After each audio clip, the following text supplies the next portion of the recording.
Herbicides applied early post-emergence are essential when weeds are not controlled by pre-plant and pre-emergence herbicides. Early season weed control is essential in order to avoid competition for water and nutrients between the crops and the weeds. Severe early season competition can cause reduced crop stands, which may lead to yield loss. Early emerging weeds will have a much larger impact on yield than weeds that emerge later in the growing season. In general, early post-emergence herbicides are most effective when applied to small, actively growing weeds. Control will generally be reduced when herbicides are applied to stressed weeds that exceed the size recommendation on the label. Weeds could be suffering from stress if exposed to extended periods of hot and dry or even cool and wet climatic conditions. The period of time needed from application to rainfall or irrigation varies for each herbicide. In general, a 6-hour rain-free period is sufficient for most herbicides, although some formulations have decreased this time to approximately 1 hour. Many post-emerge herbicides require a spray additive to ensure maximum herbicide performance. Here in West Texas, a crop oil concentrate is recommended over non-ionic surfactants for many of our herbicides, while for other herbicides the choice is not as critical as long as a good quality spray adjuvant is used. Some herbicide labels suggest the addition of liquid nitrogen fertilizer or a dry spray grade of ammonia sulfate for improving herbicide performance. Mixing order and compatibility are an issue for many herbicides. Therefore, always read and follow label directions for maximum herbicide performance. Now, there are two types of herbicides applied post-emergence. These would be the systemic herbicides, those which are very mobile in the plant, and contact herbicides, those that are non-mobile. The systemic post-herbicides are absorbed by the leaves and translocate to the sites within the plants where the herbicide is needed to control the weed. Contact herbicides kill only the plant tissue that comes in direct contact with the herbicide.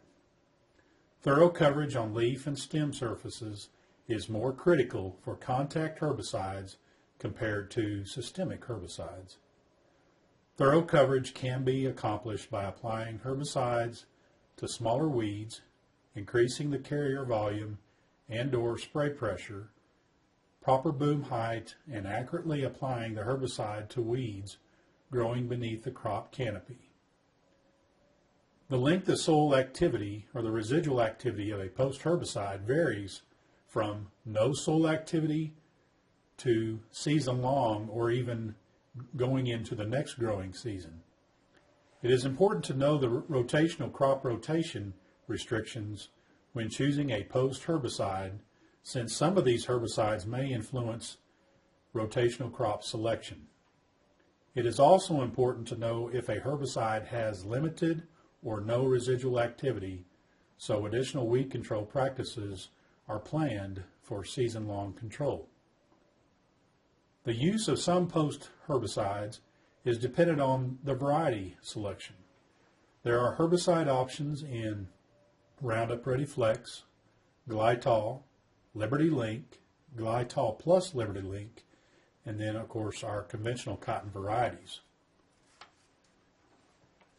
The Roundup Ready Flex cotton system is one where Roundup Power Max and other glyphosate formulations may be applied in crop in the Roundup Ready Flex cotton from ground crack to 60% open boll. Glyphosate provides excellent control of many annual broadleaf and grassy weeds and controls or suppresses several perennial weeds, including silverleaf nightshade and woolly leaf bursage.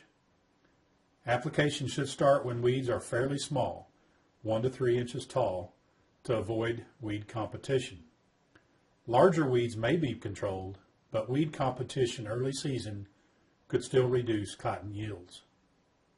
Not all glyphosate formulations contain a non-ionic surfactant, So depending on the formulation used, additional adjuvants may be needed. Spray-grade ammonium sulfate may also be used as a spray additive and is generally recommended with glyphosate applications here in West Texas. Ammonium sulfate helps condition the hard water typically found in West Texas. If ammonium sulfate is used, make sure it is added to the tank prior to the addition of glyphosate. Potential tank mix partners with glyphosate include Staple, Dual Magnum, Warrant. Other tank mixes would include something like Prowl H2O, Assure 2, Invoke, Fusilade, Parlay, Post Plus, and Select Max. Now the other system, Glytol cotton system, is where glyphosate-resistant trait gives cotton season-long plant tolerance to glyphosate using a different gene and promoter than the Roundup ReadyFlex technology. Any brand of glyphosate herbicide registered for the use on cotton may be used over the top of Glytol cotton unless expressly prohibited on the herbicide label. Where glyphosate-resistant weeds are suspected, apply Roundup PowerMax or other glyphosate formulations to control other emerged weeds in a tank mix with metolachlor or other herbicides with soil residual activity for pre-emergence control glyphosate-resistant Palmer amaranth. Emerged but small glyphosate-resistant Palmer amaranth may be controlled using staple herbicide and may be controlled using directed sprays by tank mixing Roundup PowerMax with Diuron or Valor. These tank mixes will also provide soil residual control after application. Liberty Link cotton, which uses the Liberty 280 herbicide, may be applied at 29 ounces per acre 3 times during the growing season. Sequential applications should be made at least 10 days apart. If more than 29 ounces per acre is used in a single application, the season total may not exceed 72 ounces per acre. Liberty 280 must be applied with ammonium sulfate. To maximize weed control, do not cultivate for more than 5 days before or 7 days after an application. Application timings may be made pre-plant to 70 days prior to harvest. For best results, apply to emerged, young, actively growing weeds. High humidity, warm temperatures, and bright sunlight will help maximize this herbicide's performance. Carrier volume should be a minimum of 15 gallons per acre. Liberty 280 controls many broadleaf weeds including annual morning glory and common cucklebur. Common tank mix partners include Dual Magnum or Staple. Consult the Liberty label for additional information on rates and additional tank mix partners. Glytol plus Liberty Link cotton. This cotton system has full tolerance to both Roundup and Liberty. This technology will help control difficult to control weeds and assist in resistant management. Previous research suggests that antagonism on Palmer amaranth control may occur if Roundup and Liberty are applied in tank mix, and therefore tank mixing these two products is not recommended. A sequential application of Liberty early post-emergence followed by Roundup mid post-emergence has been shown to be effective on several weed species, including Palmer amaranth and ivy leaf morning glory. Conventional cotton systems, we may want to consider using products such as Staple, which may be applied post on conventional and herbicide-tolerant varieties. It is one of the few herbicides that may be applied over the top for broadleaf weed control in non-transgenic cotton. Staple has good activity on Palmer amaranth and annual morning glories, but weed size, 2 inches or less, is important for effective weed control.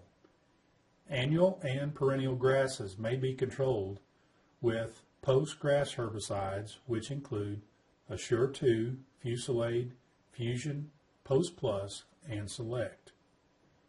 Control of Bermuda grass will require sequential applications of these products. Tank mixes of post-grass herbicides and staple should be avoided since antagonism can occur. Invoke is a selective post-emergence herbicide that has activity on several emerged weeds. Apply once the cotton has reached a minimum of 5 true leaves. Use a high-quality non-ionic surfactant with Invoke at 1/10 to 1/1500 an ounce per acre. The spectrum of weed control with Invoke is very similar to that of staple. Always carefully read and follow herbicide label instructions.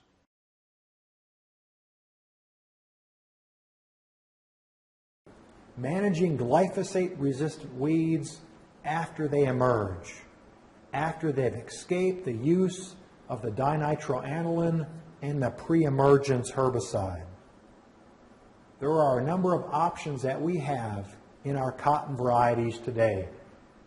In a Roundup Ready Flex cotton system, where we're relying on the use of Roundup tank mixed with a herbicide like Dual, Warrant, Staple, or Invoke, and Prowl H2O will give us an opportunity to overlay a residual herbicide at that first post-emergence timing. The key again is to get these treatments out, the residual treatments out, prior to the emergence of that second flush of weeds. Any weeds that have escaped hopefully will be burned down by the use of the glyphosate. In a glyphosate-resistant weed population, other technologies that would be based on the herbicide Liberty or using Staple or Invoke in a conventional system will give us an opportunity to control glyphosate-resistant weeds after they've emerged. But I think one of the key principles here is overlaying at the time of the first glyphosate or post-emergent application with some of these residual herbicides that can be used post-emergence in cotton. And it's important to point out that there are some label restrictions with some of these herbicides that are based on the cotton stage of growth. This would be an example of a field where the pre-plant incorporated and the pre-emergence herbicide is starting to break, and this would be a good time to make that post-emergent application tank mixed with some residual herbicide that will provide that next residual activity from this point forward. This would be a situation that we would rather not be in. This is a tremendous population of Palmer amaranth, and we're putting a lot of pressure on our post-emergent herbicide to control a tremendous population of weeds. And there's a good chance, depending on coverage, where some of these weeds may not receive the appropriate amount of herbicide spray solution, where some escapes are going to occur following the application. Later in the season, an opportunity to direct a variety of herbicides to overlay weed control from the time of application to harvest will exist. And the number of herbicide options that could occur at this time would include products like Caparol or Cotaran, Direx, Lay-By-Pro, Prowl H2O, and even some burn-down herbicides like ET, AIM, or the herbicide Cobra. This past year, a new herbicide called Zidua was also labeled for use in a directed manner in cotton.